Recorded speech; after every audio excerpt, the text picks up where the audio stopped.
It's going to happen. Just shut up. 100%. Yeah, just shut up. Stop bullshitting me. You know what I mean? But the thing is a lot of those people who are the critics, let's say in your case, my case, Crowder's case, many others, a lot of that, I think, comes from a position of jealousy. And it comes from a position of envy. And because of that, these people, all they do is criticize. But my challenge has always been to the Sewing Circle Christians, well, where are you? Like, I'm on the other end of the most diabolical people daily. I'm in the most hostile environments, the most hostile panels, right? I'm always completely surrounded. I've never seen any of you. Where the hell are you? Well, you're siding with our enemies because I'm too mean, or Crowder's too mean, or anybody who defends themselves is too mean. Why don't you show us how it's done? And they're nowhere.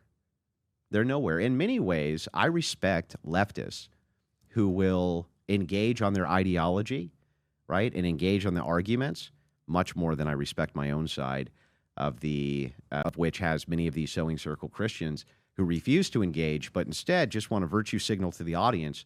No, I'm a real Christian. You would never hear me say something so nasty and evil to a diabolical person who just told me they killed 3 of their kids in the womb, And I'm like, what? I'm supposed to sit there and go, oh, well, okay then. Let me pat you on the head and read gospel. That doesn't work.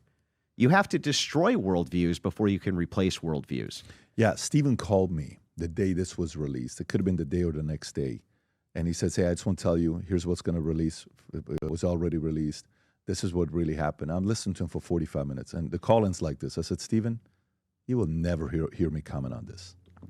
I said, we're not commenting on this kind of stuff. And Rob and I talked about it. Rob, if you remember, we're doing podcast prep. I'm like, this is really not a topic I want to talk about. Marriage is hard. People got to figure it out. Of course, if it's like, someone shot and killed or something like that, okay, we have to comment on that.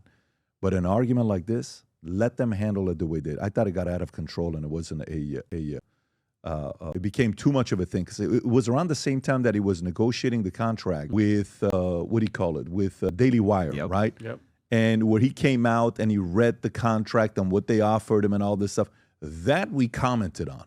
And I said, look, when you do something like that, I would be hesitant to ever making an offer to you. Because then it's kind of like, are you going to go share my contract with them publicly?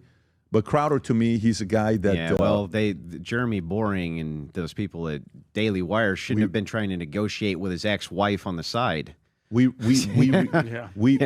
reacted to that God knows how many times, and then trust me, I don't think anybody in the market would say, we are best friends with Jeremy Boring and Ben Shapiro, and Ben Shapiro loves us. And it's like, no, I've been on his show. He's been on my show. Yeah. We invited him. He's canceled a couple times. Jeremy Boring's been on. We've had good conversation. Actually, Jeremy Boring, we had a very good conversation together.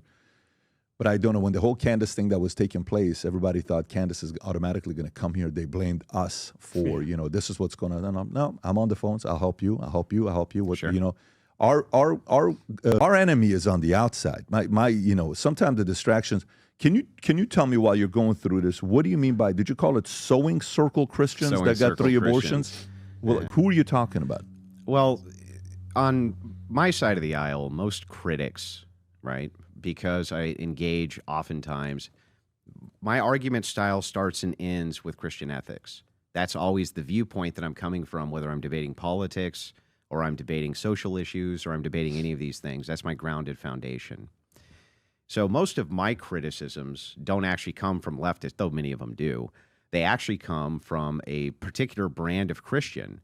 And I don't know what you would say, maybe virtue signalers, right? They're always trying to signal their virtues. And it's always like, oh my God, you smoke cigarettes, or you drink beer. Real Christians don't drink beer. Like, it's always petty criticisms. But anytime there's controversy around me, or a clip taken out of context or something like this, these are the first people to rush in and give me universal condemnation, mostly so that my enemies will look at them. And these are leftists, right? They want leftists to look at them and think, you're the good Christians. And it's like the whole time. So in other words, the whole time these people are burning the whole forest down around our ears, right? And I say, hey, put those fucking matches down. They're like, hey, don't say the F word. I'm like, well, wait, we got a bigger problem here. We got a bigger problem here. Nope. You said the F word. Yeah. That's no good. Yeah.